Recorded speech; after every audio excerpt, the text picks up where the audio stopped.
कानी बहू। किशोरी लाल जी के बेटे राघव की शादी की बात जगह जगह चल रही थी, लेकिन किशोरी लाल जी को कोई लड़की पसंद ही नहीं आती थी। और उसकी एक ही वजह थी, किशोरी लाल जी का लालची होना। उनको लड़की वालों से मोटा दहेज चाहिए था और इसी चक्कर में एक दिन वो एक बहुत पैसे वाले के घर अपने बेटे का रिश्ता लेकर पहुंचे। उस आदमी का नाम था ओम प्रकाश।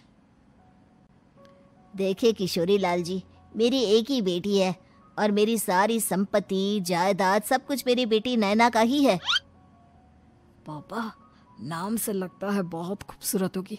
कितना अच्छा नाम है ना, नैना। ओ, वैसे बात तो सही है आपकी।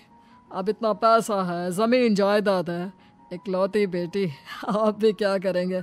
सब कुछ उसे ही देंगे ना। बिल्कुल ठीक पहचाना आपने। बस बेटी की शादी और सारी जायदाद उसके नाम। पापा, बिना देखे हाँ कर दीजिए ना। इतना अच्छा रिश्ता फिर कहाँ मिलेगा? माला माल हो जाएंगे हम। मैं अपनी बेटी को बुलाता हूँ।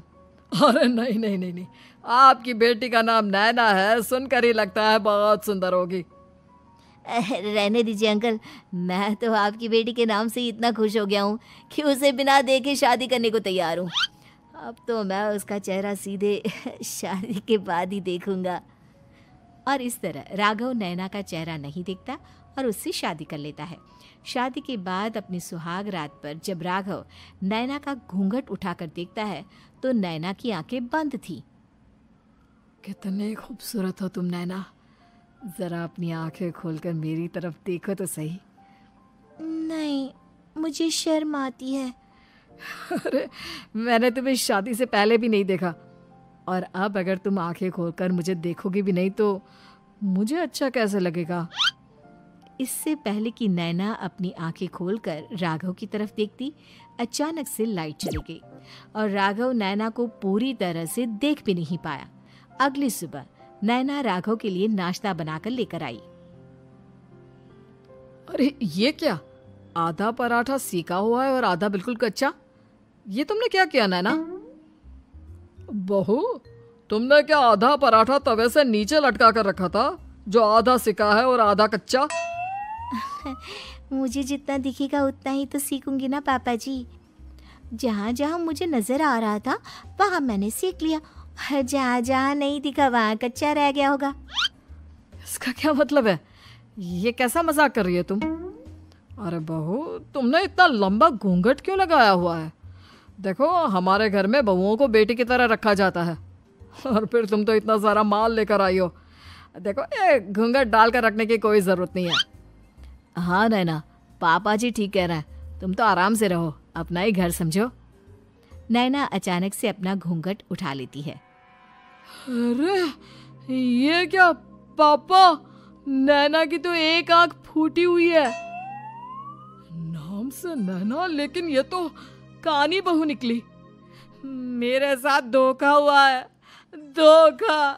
बिना दिखाए अपनी कानी लड़की मेरे संग ब्याह दी।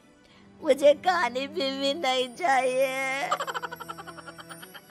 मुझे अभी ओम प्रकाश जी से बात करनी पड़ेगी। आखिर उन्होंने मेरे साथ ऐसा किया क्यों? अरे, आप लोगों ने ही तो पापा से कहा था कि आप लोग शादी से पहले मुझे देखना नहीं चाहते। अब मेरे पापा पर क्यों इल्जाम लगा रहे हैं? अरे लेकिन उन्हें बताना तो चाहिए था ना कि तुम कानी हो, एक आंख से तुम्हें दिखाई नहीं देता। किशोरी लाल और राघव नाराज होकर ओम प्रकाश को अपने घर बुलाते हैं। पापा जी, ये आपने क्या किया? शादी से पहले बताया क्यों नहीं कि नैना की आंखों में परेशानी है? अरे, आप ही ने तो लड़की देखने से मना कर दिया था। और लेकिन आप बता तो सकते थे।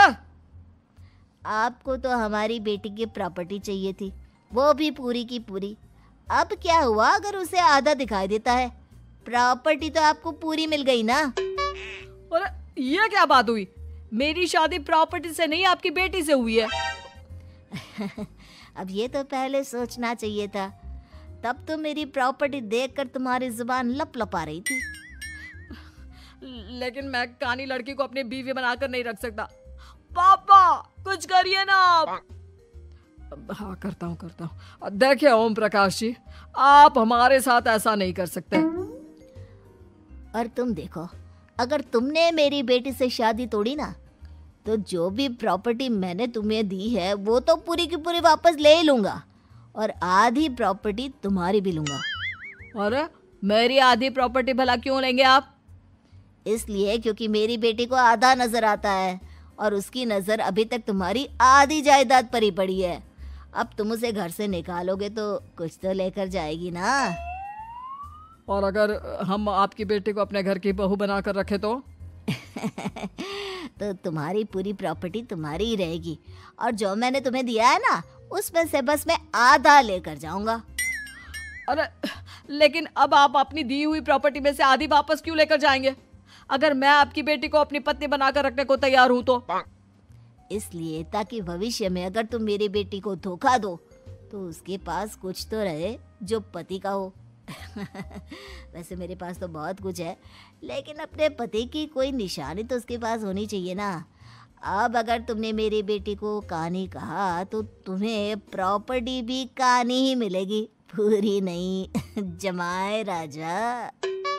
किशोरी लाल और राघव समझ चुके थे कि वो बुरी तरह फंस चुके हैं और अब उनके पास वहां से निकलने का कोई चारा नहीं है। अब समझ में आया ना, लालच बुरी बला होती है। एक तो तुम्हें प्रॉपर्टी मिली, ऊपर से बीवी मिली, उसमें तुम्हें नखरे भी दिखाने हैं। आए बड़े, चुपचाप बैठो दोनों। कुछ दिनों के बाद नैना राघव की कार लेकर बाजार घूमने निकलती है और जब कार लेकर वापस आती है, ये क्या? एक तरफ से मेरी गाड़ी पूरी खराब हो चुकी है। लगता है तुमने मेरी गाड़ी को किसी दूसरी गाड़ी के साथ एक्सीडेंट किया है। अरे अरे कितना बड़ा नुकसान कर दिया तुमने बहू। वो क्या है ना पापा जी, मुझे एक आंख से दिखाई नहीं दे रहा था, सामने से गाड़ी आ रही थी।